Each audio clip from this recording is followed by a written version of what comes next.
Hey guys, tonight we begin with something a little darker, a time of plagues, punishments, and pottage. We're diving into what life was really like during the Middle Ages. Forget the castles and chivalry Hollywood sold you. The truth? You probably wouldn't last a single day. So before you get comfortable, take a moment to like the video and subscribe, but only if you genuinely enjoy what I do here. And let me know in the comments where you're tuning in from and what time it is for you. It's always fascinating to see who's joining us from around the world. Now, dim the lights, maybe turn on a fan for that soft background hum, and let's ease into tonight's journey together. Congratulations, you've just woken up in the year 1325. The good news? You're alive. The bad news? So are the fleas. Your bed is a half-rotted straw mattress stuffed with bugs and hay that smells like a barn floor because it was a barn floor 3 months ago. There's no memory foam, no pillows, and definitely no Egyptian cotton sheets. Just a wool blanket that hasn't been washed since last winter and now weighs roughly as much as a small cow from the accumulated grime. You blink awake as the church bell clangs in the distance. It's the medieval version of an alarm clock, only louder and somehow even less merciful. Your home is a wooden hut with one room, no windows, and a charming open-concept floor plan where your family, livestock, and domestic insects all share the same space. The smell? Oh, it's a fragrant symphony, a subtle blend of stale beer, human sweat, goat, and something you pray isn't mold, but know in your soul probably is. Scented candles haven't been invented, and even if they were, they'd just melt on your dirt floor. You try to stretch, but immediately regret it because the air is freezing and your joints ache. You're 22 years old, which in medieval terms is roughly middle-aged. Your spine creaks like an old wooden door, and your knees sound like a bag of rocks being shaken by a confused peasant. Getting out of bed is a gamble. The floor is either wet from last night's rain, which leaks through the thatched roof, or crusty from something your neighbor's chicken did. Either way, your bare feet are now part of the ecosystem. Oh, and privacy? What's that? Your entire family, and maybe a random cousin who just never left, are waking up beside you. There's no bedroom, no curtains, no me time, just communal everything. Welcome to morning in medieval Europe, where you're never truly alone because parasites, rodents, and 8 other people are always with you. And this is just how your day starts. It only gets worse from here. So you've managed to crawl out of your medieval haystack of horrors. Congrats! Now nature calls, and it's not calling politely, it's screaming. Here's the part where you start missing the modern bathroom. There's no toilet, no seat, no toilet paper, no flush, not even a mildly resentful plunger in the corner. In the 14th century, relieving yourself is an adventure, a social experiment, and often a small public event. If you're a peasant, your bathroom is likely a wooden bucket behind the house, which is already full because Uncle Wolfstan had a rough night after eating bad turnips. The smell is biblical. You hold your breath, do your business, and then, here's the kicker, toss it into the street. Yes, the street. You're supposed to shout something like "Garde-à-lou" before dumping it out the window. That's Old French for "watch out below," although, frankly, no one ever moves fast enough. Streets in medieval towns are open sewers, a charming river of human waste, animal droppings, and mystery liquids you'd rather not examine. If you're lucky enough to live in a town with public latrines, congratulations! You get to sit shoulder to shoulder with strangers in an outhouse where privacy is a myth and ventilation is a cruel joke. You might make small talk, but try not to breathe too deeply. Toilet paper? Never heard of it. Most people wipe with straw, leaves, rags, moss, or if they're feeling especially indulgent, a scrap of wool. Sometimes nothing at all, which might explain why handshakes weren't popular yet. And if you're in a castle, surely it's better, right? Well, sort of. You might have a guard-robe, a hole in the wall that drops your waist directly into the moat. Great idea, except that your enemies know this. And yes, attackers sometimes climbed in through the waist chute. Talk about entering through the back door. So whether you're a farmer or a baron, medieval toileting is a humiliation ritual. It's cold, it's public, it's dangerous, and it's never not disgusting. One slip on a whetstone path and you're face first in humanity's leftovers, and you still haven't brushed your teeth, but we'll get to that next. You survived the toilet. You deserve a reward, right? Maybe a nice breakfast, something warm, delicious, comforting. Sorry, this is medieval Europe. Nothing is comforting here. Breakfast, if you can call it that, is a grim affair. There are no eggs Benedict, no coffee machines sputtering awake, and certainly no avocado toast. You sit down, or squat near the fire, to a wooden bowl of something that looks like it was scraped off a muddy boot. Welcome to your daily ration of pottage. Pottage is a thick, gloopy stew made of whatever you can find. Grains, root vegetables, maybe a few beans if you're lucky. It's been simmering in the same pot for days, sometimes weeks, and new ingredients are just dumped on top of the old ones. It's less of a recipe and more of an ongoing edible experiment. On the side, a hunk of bread so hard it could deflect arrows. It's made from coarse rye or barley flour, often bulked up with sawdust, ground up acorns, or other creative ingredients, because wheat is a rich man's fantasy. This loaf is not your friend. You don't slice it, you negotiate with it. What about drinks? You're not sipping orange juice or an oat milk latte. You're drinking beer. Yes, beer. At 6 a.m. Why? Because the water is teeming with parasites and filth, so you start your day with weak ale, low alcohol, high survivability. Kids drink it too. No one's happy about it, but at least it won't kill you immediately. Want some meat or cheese? Dream on. That's for Sundays and saints' feast days, and only if your lord is feeling generous. Most peasants don't eat meat more than a few times a year. As for fresh fruit, only when it's in season and not already fermented into wine. And don't even think about spices, unless you're royalty. A pinch of pepper costs more than your monthly wages.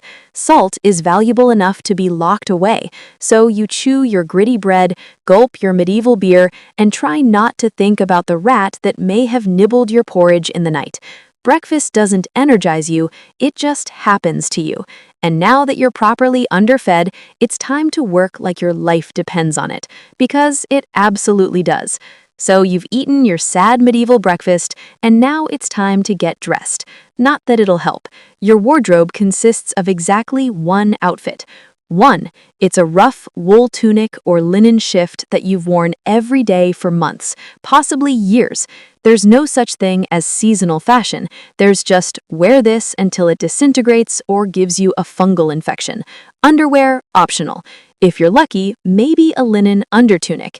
If you're not, well, you're going commando under layers of scratchy, sweaty wool, all lovingly stitched together by someone who probably had no idea what a seam was supposed to look like. There's also no washing machine, no soap, and absolutely no dry cleaner in sight. So your clothes are stained, stiff, and scented like a compost pile that's been left to marinate in a pigsty.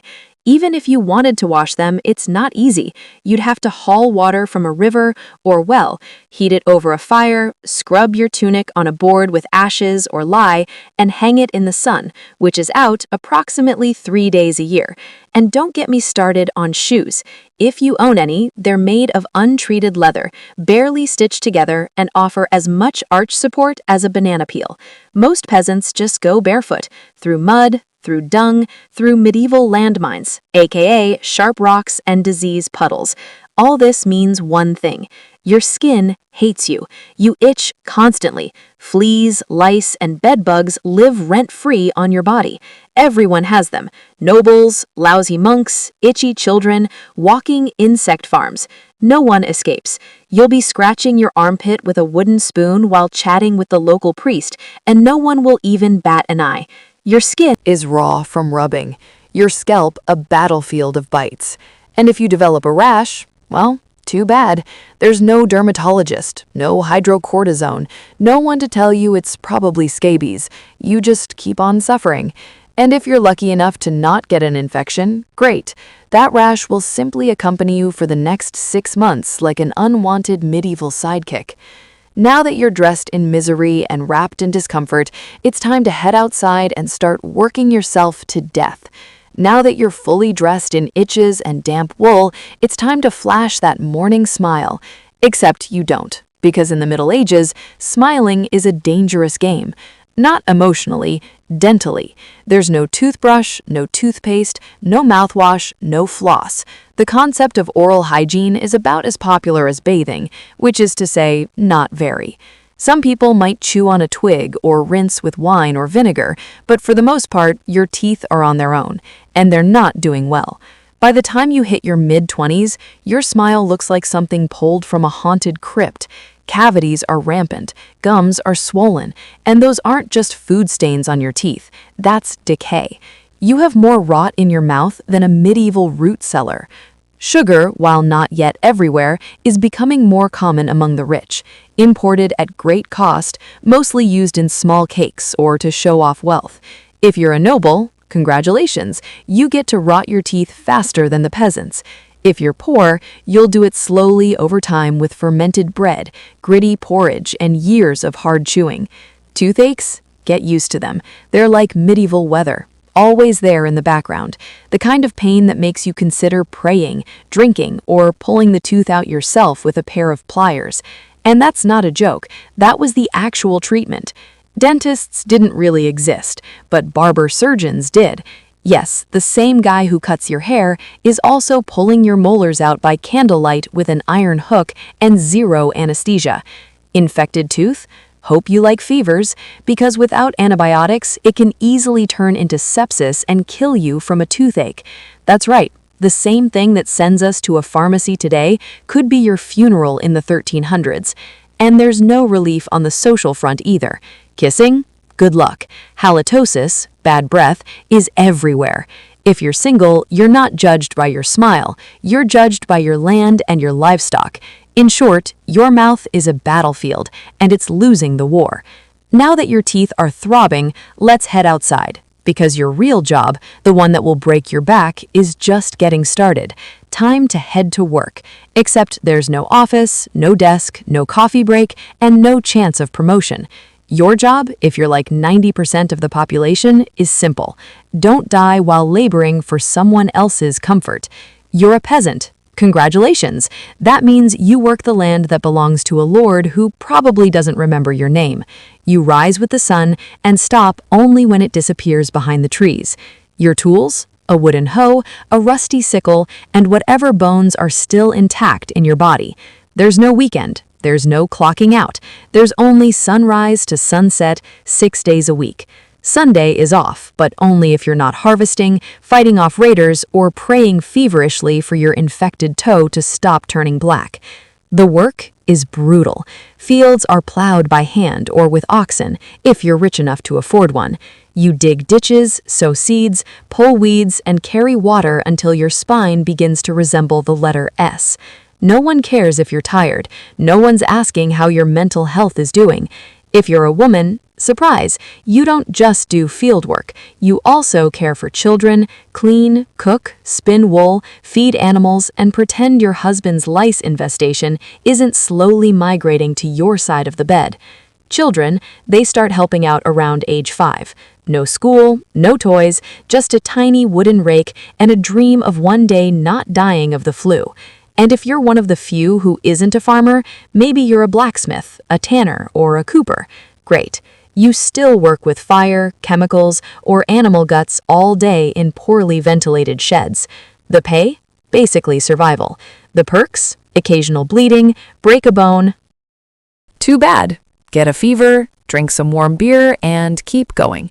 You can't afford to stop. Not even for a day, because if you don't work, you don't eat. And if you don't eat, well, medieval Europe has a solution for that. It's called being replaced.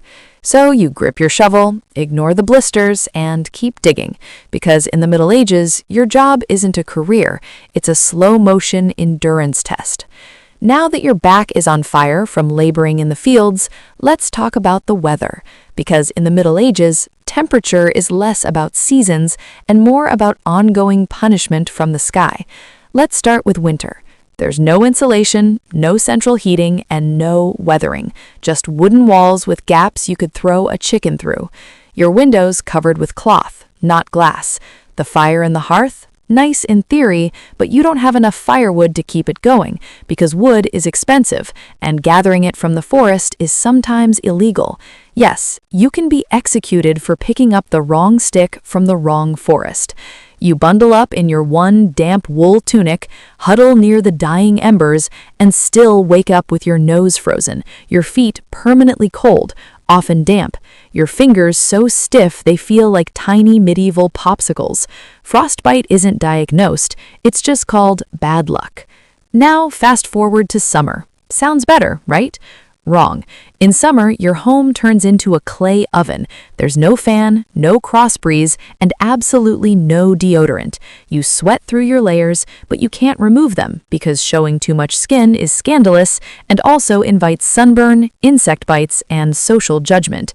The flies are out in full force, attracted to your unwashed body and the smell of last week's goat stew that's still fermenting in the corner. Mosquitoes buzz by your ear while you sleep, assuming you can sleep through the sound of your neighbors yelling and babies crying. In the fields, the sun bakes you. No sunblock, no hat, unless you fashioned one out of straw like a desperate scarecrow. And the worst part, you still have to work. Heat stroke is just called taking a bad turn. So you're either shivering in your own hovel, wondering if your toes will make it to spring, or you're sweating through your only pair of socks while your thighs chafe into oblivion. And the one thing that never changes, no matter the season, your clothes still itch, your food is still terrible, and your next job still waiting. Welcome to climate control, medieval style. There is none. Feeling thirsty? Need to freshen up? Want to splash a little water on your face to wake up from this damp fever dream of a life? Too bad. In medieval times, water isn't your friend. It's trying to murder you quietly. Let's start with drinking. The nearby stream looks fresh, bubbling, and clear, like something out of a fantasy movie. But spoiler alert, it's not. Upstream, someone just dumped a chamber pot into it, and if not that, then a dead pig is probably decomposing in it. Parasites, bacteria, and the entire microbial army of medieval Europe awaiting in every sip. That's why people drank beer. Yes, beer, even children.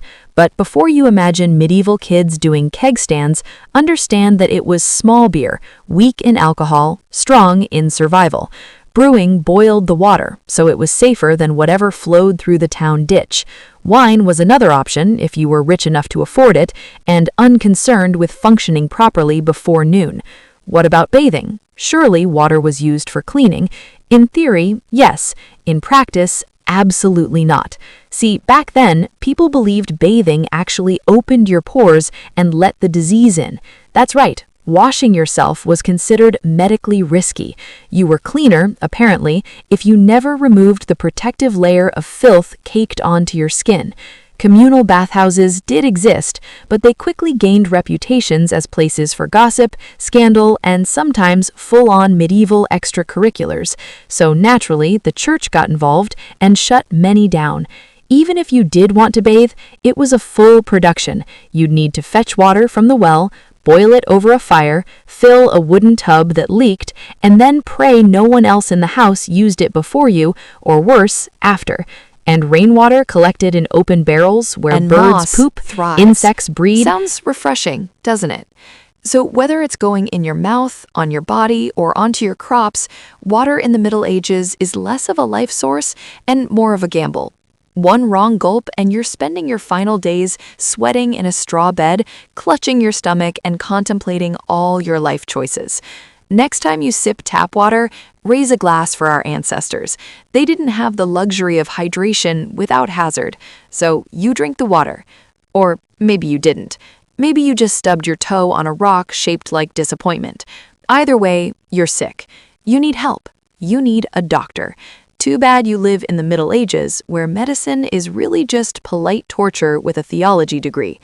Let's start with the diagnosis. Everything wrong with you, whether it's a cough, rash, broken bone, or the creeping plague, is caused by your humors being out of balance. The four humors were blood, phlegm, yellow bile, and black bile. According to medieval science, your health depends on keeping them balanced, like some sort of internal soup. Got a fever? Too much blood. The answer? Bloodletting. That's right, let's drain your life force into a bowl using a dull blade or a hungry leech. And yes, barbers were often the ones doing it. Imagine getting a haircut and a hemoglobin extraction in one sitting. 2 for 1, baby. Feeling sad or anxious? That's clearly an excess of black bile. The cure? Laxatives. Maybe a warm herbal purge, or just prayers and a cold compress while everyone avoids eye contact with you and starts carving your coffin. Now, if you break a bone or get a nasty wound, you're in real trouble. There's no anesthesia, unless you count passing out from pain. Surgery is done with knives that haven't been cleaned since the Crusades. Tools are heated over fire, not for sterilization, but because they just look scarier that way. Antibiotics? Centuries away. Germ theory? Not invented yet. They think disease comes from bad air, or God being annoyed with your moral failings. Got a stomachache? Must have been your sinful thoughts. Hope you like confessing while vomiting. If your condition gets worse, you'll be treated with more leeches, possibly some crushed beetles, and a priest at your bedside giving last rites, just in case. At this point, they're preparing for the cure known as death. And if by some miracle you recover, everyone just assumes God took pity on you. The doctor takes full credit, and the leech gets promoted. So yes, in the Middle Ages, medicine is less about healing and more about surviving the cure. After a long day of labor, lice, and leeches, it's finally time to eat. You shuffle back to your hovel, stomach growling, ready for the one joy left in life, a warm meal. Bad news, your meal is probably trying to kill you. Let's begin with the basics. Food preservation doesn't really exist. There's no fridge, no freezer, just salt, smoke, or the hope that winter air keeps things fresh. Your meat, if you're lucky enough to have any, has been hanging for days, covered in flies, marinated in questionable brine, and possibly shared with a rat or two. Bread is the cornerstone of the medieval diet, but even that isn't safe. In bad harvest years, desperate peasants bulk it up with bark, sawdust, or even clay to make it stretch. And if it's rye season, there's a bonus: ergot, a fungus that causes convulsions, hallucinations, and sometimes death. It's like eating bread laced with LSD and tetanus. Vegetables? Only if they're in season. And you know what's always in season? Turnips. So many turnips, boiled, mashed, or floating in pottage, which, if you remember from Chapter 3, is basically a hot swamp of mystery ingredients that's been simmering since your great-grandfather's funeral. Fruit might be available in the fall, but it rots quickly, and sugar is rare, expensive, and hoarded by the rich to show off their blackened teeth. Dairy is another gamble. Fresh milk spoils in hours, butter and cheese fare better, but they're loaded with bacteria. People eat them anyway because, frankly, it's either that or chew your boot leather. And let's talk about seasoning. Spices like pepper, cinnamon, or nutmeg, worth more than gold. For the average peasant, flavor comes from onions, salt, if you're lucky, and pain.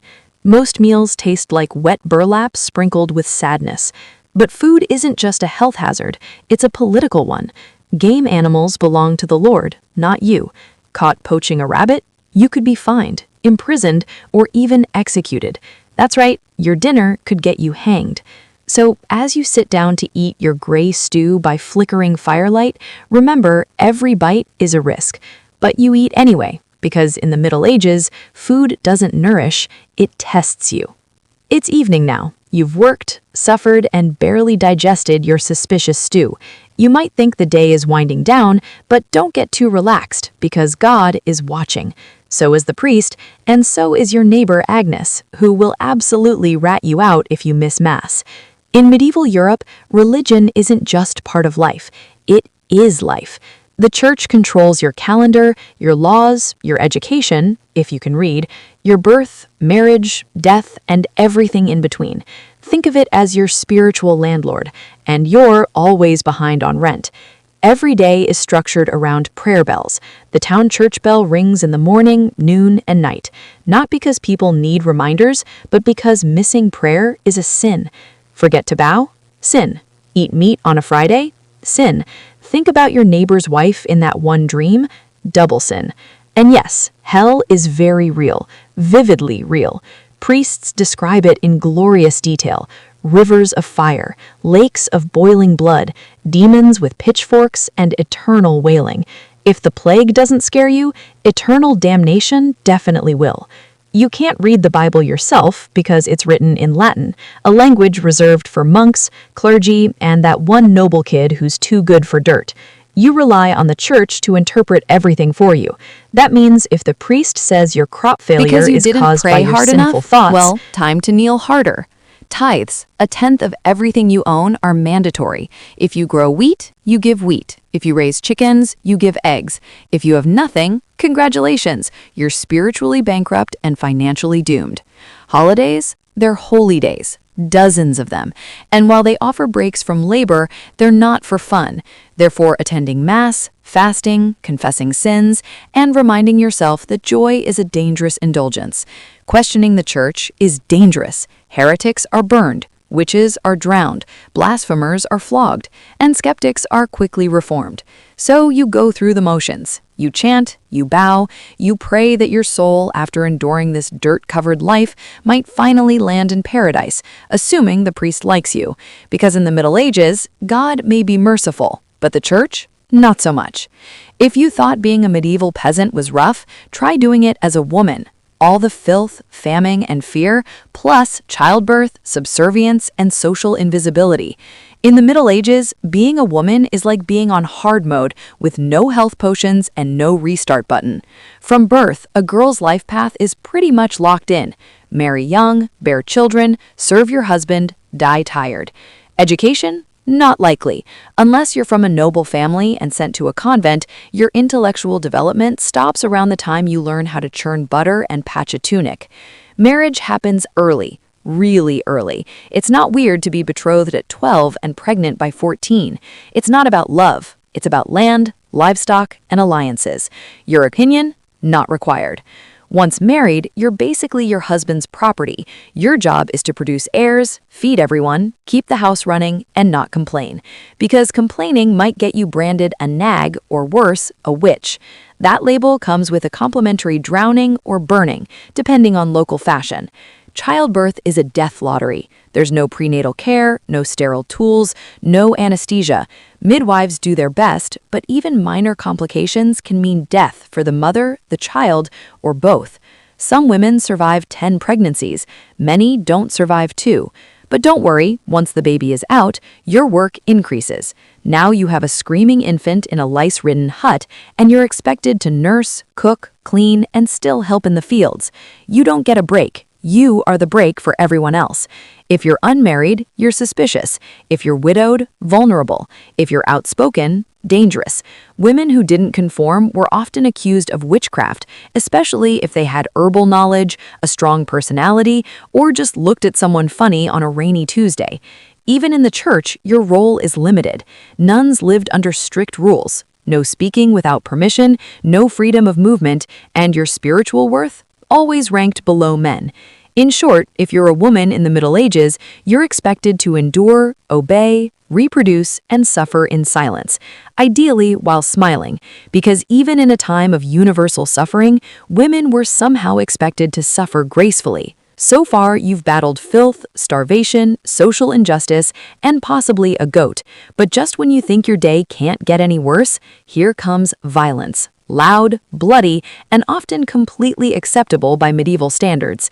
Let's be clear, the Middle Ages were not peaceful. The idea of law and order mostly meant hope the local lord isn't in a bad mood. Violence is everywhere, in the home, in the streets, on the battlefield, in church disputes, and sometimes in line at the communal bread oven. Crime is common, punishment is brutal, and justice is more performance art than protection. Steal a loaf of bread, you could lose a hand. Accused of lying, your tongue might get pierced. Gossip too much? Meet the scold's bridle, a metal mask strapped to your head with a bar in your mouth, for correction, of course. Let's say you're accused of something serious: heresy, theft, witchcraft. How do you prove your innocence? By being tortured, obviously. Welcome to trial by ordeal. One version, you stick your hand in boiling water to retrieve a stone. If it heals without infection in 3 days, you're innocent. If not, you're guilty. Another option, you're tossed into a river. If you sink, you're innocent and probably dead. If you float, you're guilty and will be punished anyway. It's like a medieval game show where the prize is survival and the host is actively rooting against you.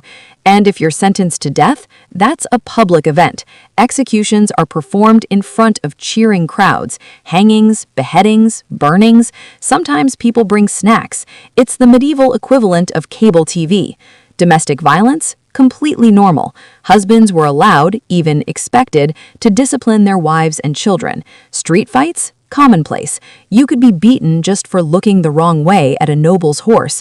And war? Always simmering. Local feuds, territorial disputes, religious crusades. Someone's always marching off to stab someone else in the name of honor, God, or boredom. Violence isn't a breakdown of society in the Middle Ages, it is society. Everyone lives with the constant knowledge that life is fragile, justice is arbitrary, and your neighbor might bash your head in over a pig. So walk carefully, keep your eyes down, and never trust anyone with a club. At this point, you've made it through the lice, the leeches, the laundryless misery, and the looming threat of public disembowelment. But now comes the final chapter of most medieval lives, an early and glamorous death. If you're alive and still breathing past the age of 40, you're practically a celebrity. You might even be referred to as the Old One, which is less of a nickname and more of a statistical miracle. Let's break it down. The average life expectancy hovers around 30-40 years, but that number is dragged down heavily by infant mortality. Nearly half of all children died before reaching age 5. Disease, malnutrition, or one bad winter was all it took. No vaccines, no antibiotics, no hope. If you survived childhood, you entered adulthood already exhausted. Work began as soon as you could walk upright, and by 25, your joints creaked like a monastery door. You might be missing several teeth, a finger, and most of your original optimism. Women faced a particularly deadly gauntlet: childbirth. It was one of the leading causes of death for medieval women. No pain relief, no medical intervention, just prayer, hot water, and someone holding your hand while you bled out on a straw-stuffed cot. For men, the dangers were different, but equally relentless. Farming accidents, infections from minor wounds, a neighbor's drunken rage, a crusade gone sideways. Even walking to the market could be risky if you looked the wrong way at a noble's horse. Crossed paths with a bored bandit or an angry tax collector. Death could also come quietly from the plague, which turned cities into cemeteries overnight, or from famine, which could last entire seasons, thinning out entire villages, or from bad luck, like eating spoiled grain and spending your final hours hallucinating and screaming at the walls. And funerals? You were lucky if you got one. Bodies were often buried quickly to avoid disease. No embalming, no polished coffins, just a hole, a few murmured prayers, and a shallow mound of earth, if there was enough space left in the churchyard. So yes, in medieval times, life was brutal, short, and constantly under siege by death in all its casual forms. You didn't retire, you just stopped showing up. And speaking of exits, let's move on to your final chapter. The medieval dream dies. So, how's your day been? You've woken up in filth, relieved yourself into a bucket, brushed your teeth with wishful thinking, nearly passed out from hunger, worked until your spine cried for mercy, scratched your way through itchy wool, prayed to not get plague, and barely dodged a public execution for owning a squirrel. Welcome to a single day in medieval Europe. Still dreaming of becoming a knight? Think again.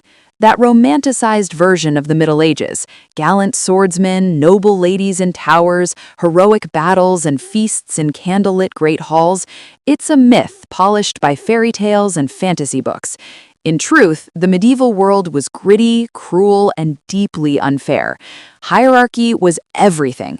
If you were born poor, you stayed poor. If you were born rich, congratulations, you had a better chance of surviving. But you were still one bad soup away from dysentery and a hasty burial. Even the nobles weren't immune to misery. Castles were drafty stone refrigerators filled with fleas, smoke, and politically motivated marriages.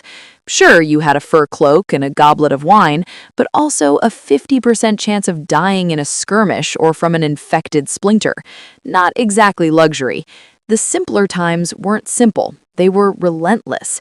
Everything took longer. Everything hurt more. Everything from childbirth to chewing came with consequences. Life was survival, not leisure. And if you did find a quiet moment to think, to dream, to imagine something better, there wasn't much you could do with it. No upward mobility, no modern medicine, no internet to Google, "What's this weird rash?"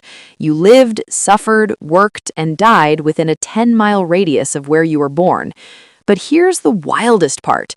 Through all of this, people still laughed, sang songs, told stories, fell in love, and found meaning. Not because life was easy, but because humans are stubborn like that.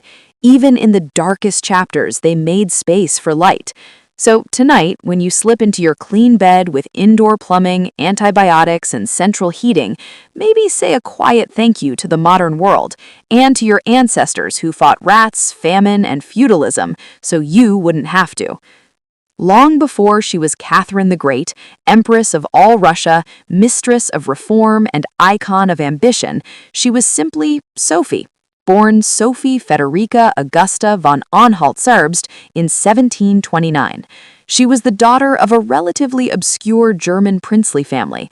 Her tiny duchy in Pomerania offered little in terms of power, but Sophie herself, she had something no title could provide: razor-sharp intelligence, relentless charm, and a quiet, burning hunger for greatness. Her upbringing was strict. Her mother, Johanna, was cold and calculating, not a warm, nurturing figure, but a social climber obsessed with status. Sophie's father, a Prussian officer, was more distant than disciplinary. From a young age, Sophie learned to walk the fine line between obedience and cunning. She read voraciously, spoke multiple languages, and learned how to observe a room before speaking in it, skills that would soon become survival tools in one of Europe's most brutal courts. When the Empress Elizabeth Petrona began searching for a wife for her heir, Grand Duke Peter, she looked beyond Russia's borders. Peter himself was of German descent, and Empress Elizabeth believed a foreign bride, pliable and grateful, would be easier to control. Sophie fit the bill perfectly: noble blood, Lutheran faith, which she'd be forced to abandon, and a reputation for both grace and humility. At just 14 years old, Sophie was summoned to Russia. She arrived in the freezing capital of St. Petersburg in 1744, wearing thin German fabrics and a diplomatic smile. Her mother pushed her forward like a chess piece. Sophie, however, had her own game in mind. To become acceptable in Russian society, she converted to Orthodoxy, taking the name Ekaterina Alexeyevna, Catherine. The ceremony was public, symbolic, and life-altering.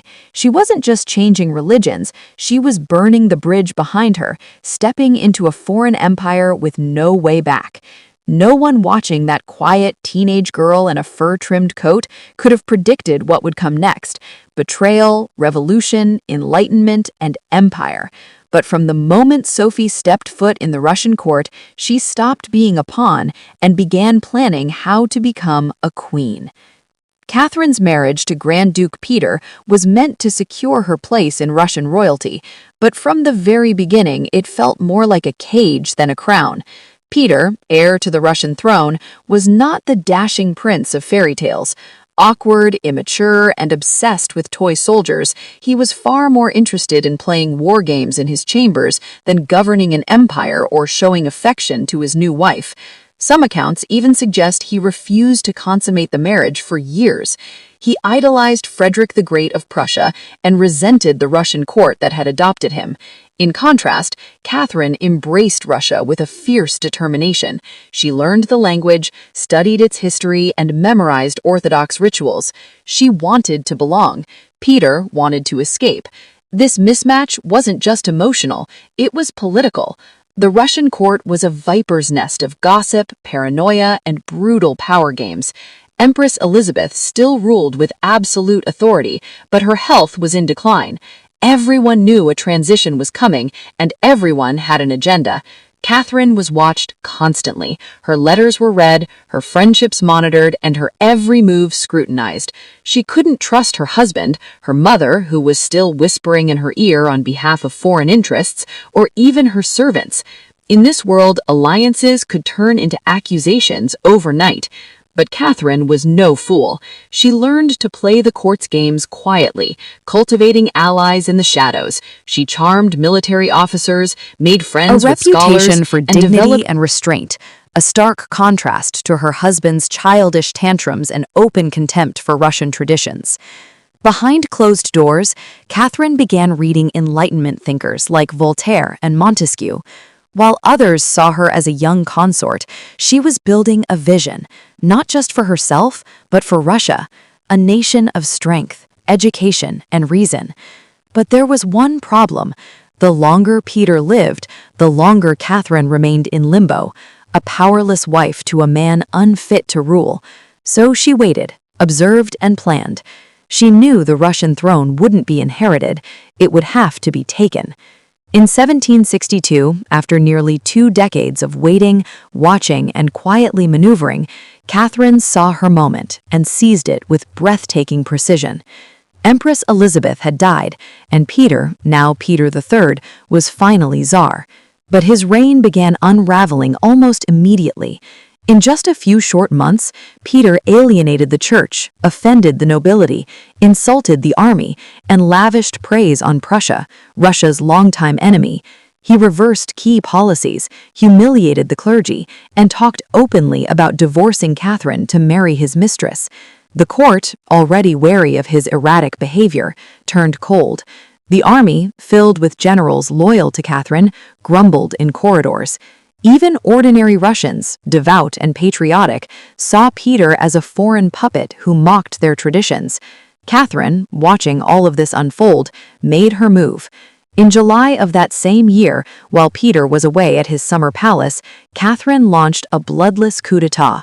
Supported by key military officers, including her lover Gregory Orloff and his influential brothers, she rode through St. Petersburg in full regalia, was proclaimed Empress Catherine II, and won the allegiance of the powerful imperial guard. Peter, caught off guard and without allies, surrendered within days. He was taken into custody and shortly after found dead under mysterious circumstances. Officially, it was reported as a hemorrhoidal colic. Unofficially, it was murder. Catherine was now empress, not by birth, not by marriage, but by will, wit, and audacity. It was unprecedented. A foreign-born woman with no legitimate claim had taken the Russian throne without a single battle. But her real challenge was just beginning. She had to transform that bold grab for power into a lasting legacy. Would Russia accept her? Would the nobility respect her? Could she hold the empire together without falling victim to the same fate as her husband? Catherine understood that power gained through intrigue could be lost just as easily. She needed to rule not as a schemer, but as a visionary. And so began her transformation from a careful conspirator to a reforming empress, one who would redraw borders, embrace the Enlightenment, and redefine what it meant to be a woman in power. Once Catherine had the crown, she could have rested on her power, but she didn't. She had something bigger in mind than simply sitting on a throne. She wanted to transform Russia, and not just militarily or politically, but intellectually. While Peter had worshipped Frederick the Great and toy soldiers, Catherine idolized Voltaire, Diderot, and the bold thinkers of the Enlightenment. She believed in reason, progress, education, and the role of a monarch as a servant of the people, even if she herself ruled with absolute authority. Catherine didn't just read Enlightenment philosophy, she lived it. She corresponded directly with Voltaire for over 15 years, flattering him while defending her autocracy. She invited Diderot to her court and even purchased his entire library to support him financially. Behind closed doors, she pored over legal texts, debated reforms, and crafted policies to modernize the empire. Her early reign was filled with efforts to codify Russian law. She formed the Legislative Commission in 1767, an ambitious project intended to rewrite the entire legal code of Russia. Catherine's own Nikaz, or instruction, was a political manifesto in disguise, one that spoke of equality before the law, the dangers of torture, and the responsibility of rulers to serve the common good. For an empress in 18th-century Russia, it was radical. But Enlightenment ideals had to survive the realities of Russia, a vast, feudal, deeply conservative land ruled by nobles who liked their serfs exactly where they were, beneath them. Catherine knew this. While she advocated reform, she moved carefully. She abolished some forms of torture, expanded access to secular education, and built schools and libraries. But she also reaffirmed the nobility's control over their serfs to keep them loyal. This was Catherine's balancing act, a philosopher queen in public, a practical empress in private. She walked a tightrope between ideology and survival, between the shining salons of Paris and the gritty politics of Moscow. Her vision for Russia was bold, but always calculated. In many ways, Catherine wasn't trying to make Russia European. She was trying to make Russia modern, on her terms. And that meant reform, yes, but with an iron hand in a velvet glove. Catherine wasn't content with reforming Russia from within. She wanted to expand it outward, to make it an empire worthy of fear, admiration, and envy. Where Peter the Great had opened a window to the west, Catherine aimed to knock down the walls. Under her leadership, Russia's borders stretched wider than ever before. She waged wars not just to defend her crown, but to reshape the map of Europe. One of her most significant campaigns was against the Ottoman Empire. These wars, fought in waves throughout the 1760s and 1770s, weren't just about territory, they were about influence. Catherine saw herself as the liberator of Orthodox Christians living under Muslim rule, and as the rightful protector of Eastern Europe. Under generals like Alexander Suvorov and Gregory Potemkin, Russia captured key regions including Crimea, the northern coast of the Black Sea, and access to warm water ports, something Russian czars had coveted for generations. These victories weren't just military, they were symbolic. With each conquest, Catherine sent a message. Russia was no longer the distant, backward cousin of Europe. It was a continental force. She also turned her gaze westward. In a series of deals and diplomatic maneuvers, Catherine participated in the partitions of Poland, carving up the struggling Polish-Lithuanian Commonwealth along with Austria and Prussia. By the end of the Third Partition in 1795, Poland was erased from the map, and Russia claimed vast new lands and millions of new subjects. But Catherine didn't just conquer with armies, she also colonized with ideas. New cities were built, trade routes were expanded, German settlers were invited to cultivate Russian farmland. The empire became a mosaic, from the icy Baltic to the sun-drenched shores of the Black Sea. And through it all, Catherine remained the central force, reading reports, issuing orders, and personally overseeing the shape of her expanding empire. Critics would accuse her of being power-hungry, even imperialistic, but to Catherine, expansion wasn't ambition, it was destiny. A great ruler, she believed, was measured not just by ideas, but by borders. She didn't just want to rule Russia, she wanted to remake it as a civilized empire, feared by its enemies, respected by its peers, and loyal to her alone. For all her brilliance and power, Catherine the Great was just as famous for what went on behind palace doors. And no, not all of it was whispered in libraries. Catherine's private life became one of the most talked about aspects of her reign. She had lovers, not just one or two, but a carefully curated parade of them, many decades younger, often handsome, and sometimes politically influential. She didn't hide them. In fact, she often rewarded them with titles, estates, and pensions if they behaved well. If not, they were quietly dismissed, sometimes with a polite thank you and a promotion. Among the most important of these lovers was Gregory Potemkin, a man as brilliant as he was bold. Their relationship blurred the lines between romance, politics, and partnership. Some historians believe they may have even married in secret. Together, they shaped military campaigns, colonization projects, and the transformation of southern Russia. Potemkin wasn't just a lover, he was her co-ruler in many ways. Still, Europe couldn't look past the scandal. Gossip swirled, satirical pamphlets painted her as lustful, insatiable, even unhinged. And after her death, the rumors only got worse. The most infamous being the completely false and grotesque tale involving a horse spread by her enemies to smear her legacy. But why the obsession? Simple. Catherine was a woman who wielded power unapologetically, and in a world where female rulers were expected to be either saintly virgins or tragic figures, she refused to play the role. She lived, loved, and ruled on her own terms, and that made her dangerous. Ironically, while her critics painted her as immoral, Catherine herself was deeply philosophical about love and sexuality. She believed pleasure was a natural part of life, and that personal relationships didn't have to threaten public responsibility. She separated emotion from governance, a feat few male rulers managed. In reality, her liaisons were often strategic. She surrounded herself with men who were loyal, capable, and politically useful, and when they ceased to be, she let them go, usually with a smile and a generous retirement.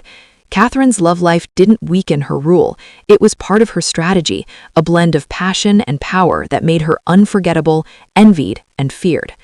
For all her charisma and control, Catherine's reign was not without peril, and in 1773, that peril came in the form of a bearded Cossack named Emelian Pugachev. He was no ordinary rebel. Pugachev claimed to be none other than Peter III, Catherine's dead husband. According to him, he had survived the coup and now returned to reclaim the throne from the German usurper. It was absurd. Peter was long gone, but to Russia's oppressed and exhausted lower classes, the claim didn't need to be true. It just needed to offer hope. Pugachev promised liberation, an end to serfdom, lower taxes, and land for the common people. His words lit a fire across the Volga River region, especially among Cossacks, peasants, and old believers. In a time when the gap between nobles and serfs had widened brutally, his promises sounded like salvation. The Pugachev rebellion became the largest peasant uprising in Russian history. Towns were taken, fortresses fell, nobles were slaughtered. For a terrifying moment, it seemed as if the empire itself might fracture.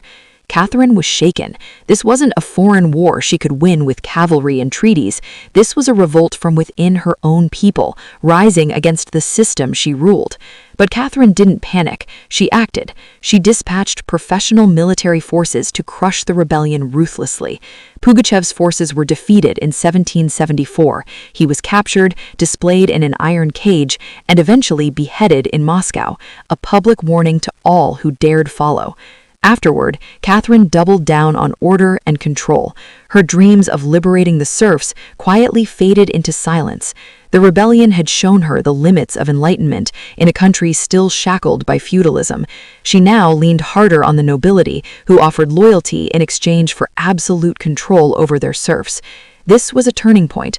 The empress who once quoted Voltaire now prioritized stability over philosophy. Reform became cautious, surveillance increased, rebellion, even whispered, was to be stomped out before it had breath.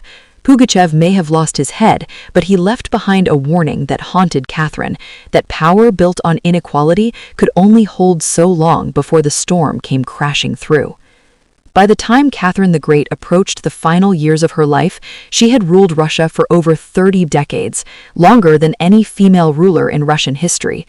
From the moment she seized power, she had defied expectations, reshaped her empire, and redefined what a woman and a monarch could be. Under Catherine's reign, Russia became a true European powerhouse.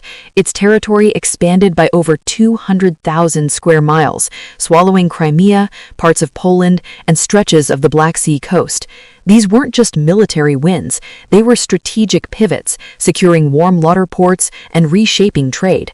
But her legacy wasn't just drawn on maps. Catherine left a cultural mark as well. She helped found the Hermitage Museum, amassed